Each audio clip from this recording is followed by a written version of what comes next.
Hello! Thank you for joining me for Prologue for August Wilson's How I Learned What I Learned, co-conceived with Todd, Kreidler, and directed by Taneisha Duggan. My name is Fiona Kyle, and I'm the literary manager and artistic associate here at Geva. Geva has a long history with August Wilson's work. We are one of the theaters that has completed his American Century cycle, and we are so glad to have his autobiographical solo show on our Fielding stage. The first production of Wilson's work that we did was Fences in 1986.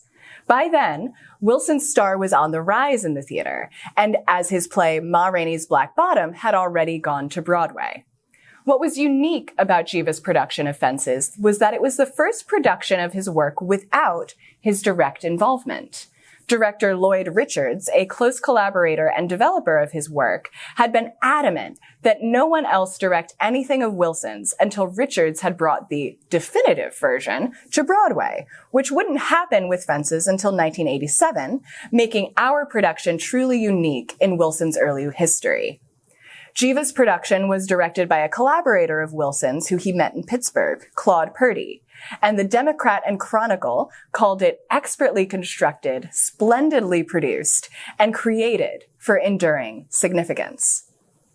In 1989, Ma Rainey's Black Bottom graced our stage, featuring David Shakes as Slow Drag. David Shakes is our understudy for this production of How I Learned What I Learned. A decade later, in 1999, Jitney was produced here with such actors like Keith Randolph-Smith and Stephen McKinley Henderson. Stephen McKinley Henderson was the artistic advisor for Geva when we embarked on the American Century cycle in the 2006-2007 season.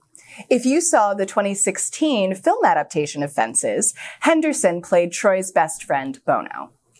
After his untimely passing in 2005 at the age of 60, Geva decided to present Wilson's American Century cycle, which is his 10-play cycle where each title corresponds to a specific decade in the 20th century. When Wilson was early in his career, his playwriting role models were Amory Baraka and Ed Bullins. In 1977, Bullins said that he was working on a 20th century cycle, and his intention was to write 20 plays about young Black Americans who came of age in the 1950s. It planted a seed for Wilson. Wilson had been heavily involved in theater in his hometown of Pittsburgh, Pennsylvania, but it wasn't until he moved to St. Paul, Minnesota that he dedicated his full attention to writing plays. Growing up in the Hill District of Pittsburgh, he wanted to be a poet.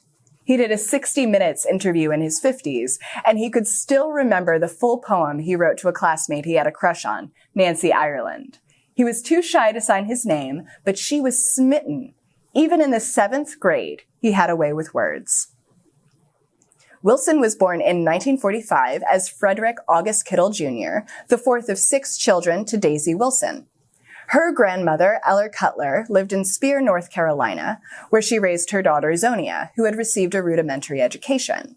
Zonia's daughter, Daisy, understood the importance of education and that it could open doors for her children. Wilson learned to read by the age of 4 and cherished his library card. His mother had high hopes for him, enrolling him in the prestigious Central Catholic High School, where he was one of only 14 Black students. He received daily racist abuse from his classmates and dropped out, much to his mother's disappointment, and began at a vocational school. He left after a year because he felt unchallenged and began attending the Gladstone High School. He left Gladstone after an incident with one of his teachers, who accused him of plagiarizing a research paper on Napoleon. He had labored over that paper for weeks, inspired to write it because his friends called him Napoleon. His teacher refused to believe he wrote it himself, and Wilson dropped out. He didn't tell his mother immediately. Instead, he left the house at the time he normally would for school, went to the library, and came home after school hours. At the Carnegie Library, he devoured everything in what he said was called the Negro section, which only had about 40 books. He knew he was destined to be a writer, and he wanted something of his to be in that section. In 1999, the Carnegie Library gave him a high school diploma, the first they ever awarded. When he graduated from the library, he started officially going by the name of August Wilson around 1965, and he went looking for a community and for work. He spent hours writing at Eddie's restaurant until the owner one day took pity on him and offered him a job. But Wilson took a break to write and sat in a booth, never returning to work. This is the era when he met several people you're going to meet in How I Learned What I Learned, including Barbara Peterson, Cy Morocco, and Charlie Williams, and eventually formed the Center Avenue Poets Theater Workshop, emphasis on the poetry, not the theater, until 1968. In 1968, the Afro-American Institute of Pittsburgh held a celebration of Malcolm X, 3 years after his assassination. The keynote speech was by Amari Baraka, an activist poet and playwright. Wilson started hanging out with Rob Penny and students from the University of Pittsburgh, and they founded the Black Horizons Theater, galvanized by Baraka's speech. Around this time, he was courting Brenda Burton and eventually married her. Their daughter, Sakina, was born in 1970, but their relationship was plagued by differences, one of which was Burton's commitment to the Nation of Islam. Wilson was involved in the Nation, but never converted to Islam. Their marriage would end in divorce in 1973, and a devastated Wilson never truly opened up about what happened publicly. He was still pursuing poetry and had been published, and his poetry was filled with allusions to the Greeks and other poets he loved, such as Dylan Thomas.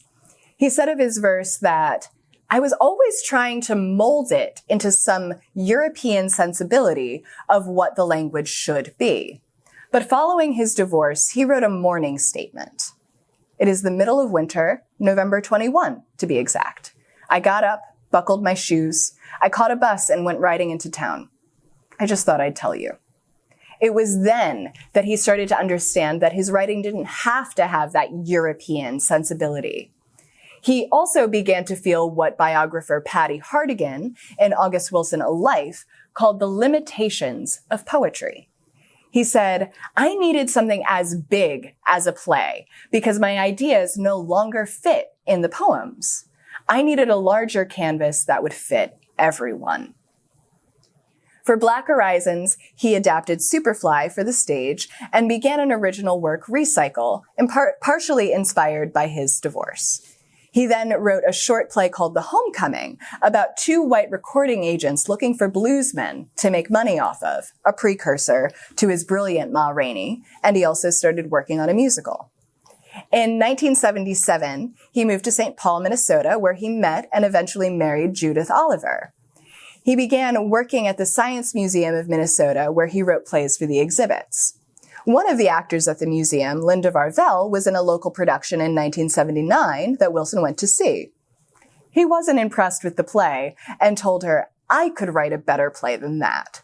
She gave him a look, which pushed him to write the first draft of Jitney, the first play he wrote in what would become the American Century Cycle, in 10 days.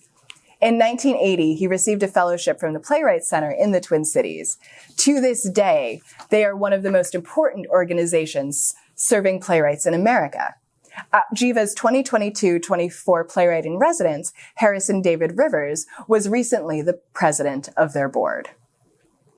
Moving to St. Paul helped him hear the Hill District. He was able to write about it because he was no longer in it.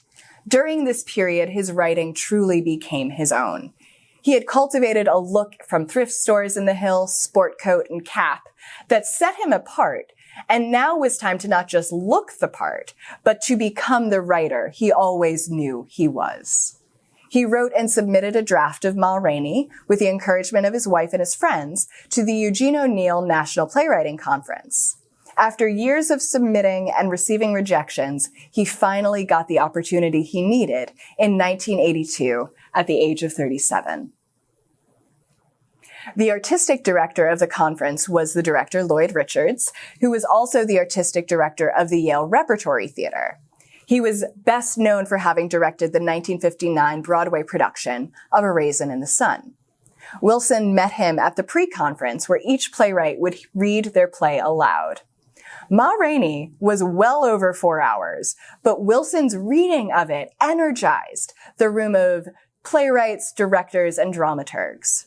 During the conference, he developed a closer relationship with Richards. After the first full reading of it for an audience, Wilson cut an hour and a half off of the play. At its second and final reading, the infamous New York Times theater critic Frank Rich was in attendance. Now, Richards was very protective over the playwrights, and critics were to observe, but not to review. But Frank Rich was so astounded by Ma Rainey that he raved in the Times. I was electrified by the sound of this author's voice. Wilson is the kind of writer who fulfills the conference's goal to replenish the theater's future. Perhaps more personally important to Wilson was that his mother, Daisy, was also in attendance and was proud of her son's achievement. After the conference, Wilson was overwhelmed by messages from his agent and producers hankering for a commercial run. His play Jitney was getting a production at the Allegheny Repertory Theater in Oakland, Pennsylvania, and Ma Rainey would first play at Yale Rep before heading to Broadway in 1984. Personally, his life took a sad turn after the death of his mother and the eventual divorce from Judith, but professionally, he was receiving major playwriting awards and became a resident of the prestigious playwriting incubator New Dramatists. He started work on Fences, which would eventually head to Broadway with James Earl Jones as Troy, later earning him his first Pulitzer Prize. He would earn his second for The Piano Lesson, which premiered at Yale Rep. He would meet Constanza Romero while he was there, who he would later marry. The two welcomed their daughter Azula years later in 1997.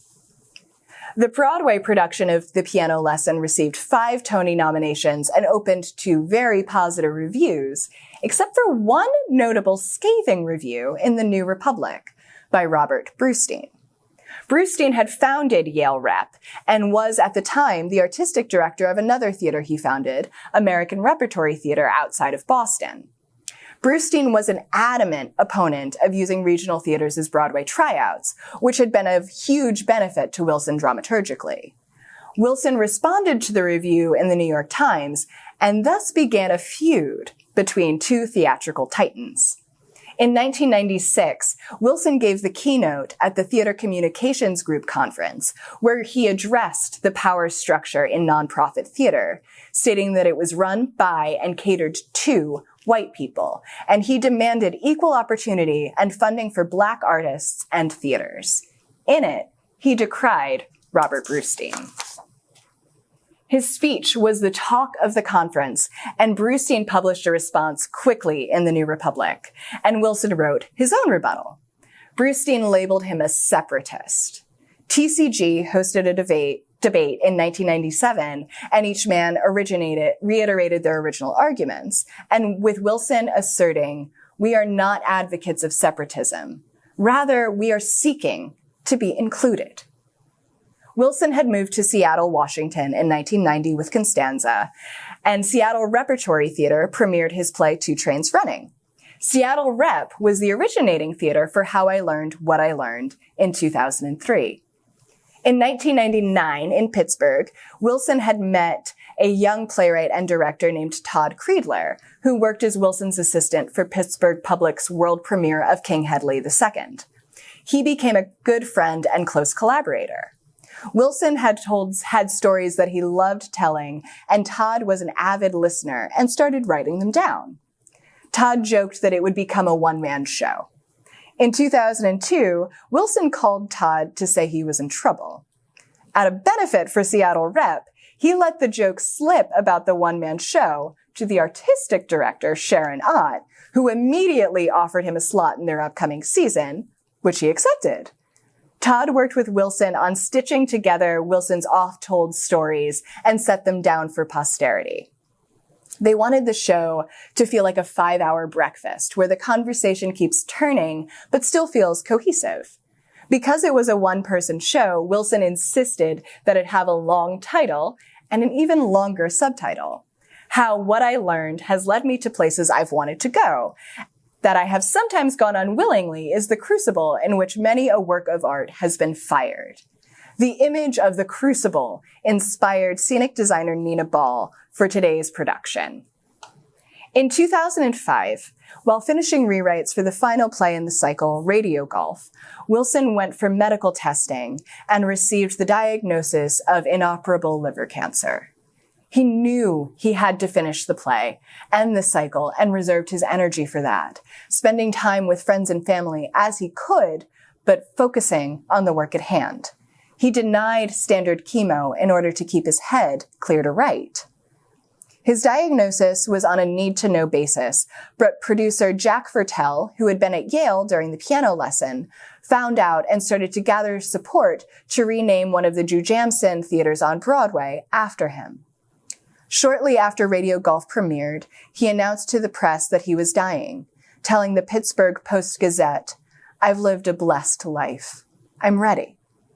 A few days later, Jujamcyn announced that the Virginia Theater would be renamed the August Wilson Theater. Wilson died on October 2nd, 2005. His funeral was held in Pittsburgh, and there was a procession through the hill. At his funeral, Dwight Andrews, a music director on his early plays, said, "I was sad until I remembered how his plays teach us for eternity." His gravestone had the same simplicity as his 1973 morning statement, reading, "Wherever you are, I'm here." I'd like to leave you with this excerpt from The Ground on Which I Stand, his famous TCG keynote, that I hope you'll take with you into the production of How I Learned What I Learned, but also when you walk into Geva or any other theater. Theater can disseminate ideas. It can educate even the miseducated because it is art. And all art reaches across that divide that makes order out of chaos and embraces the truth that overwhelms with its presence and connects man to something larger than himself and his imagination. Theater asserts that all of human life is universal, and it is theater that illuminates and confers upon the universal the ability to speak for all men. Thank you for joining me for this prologue. Enjoy the show.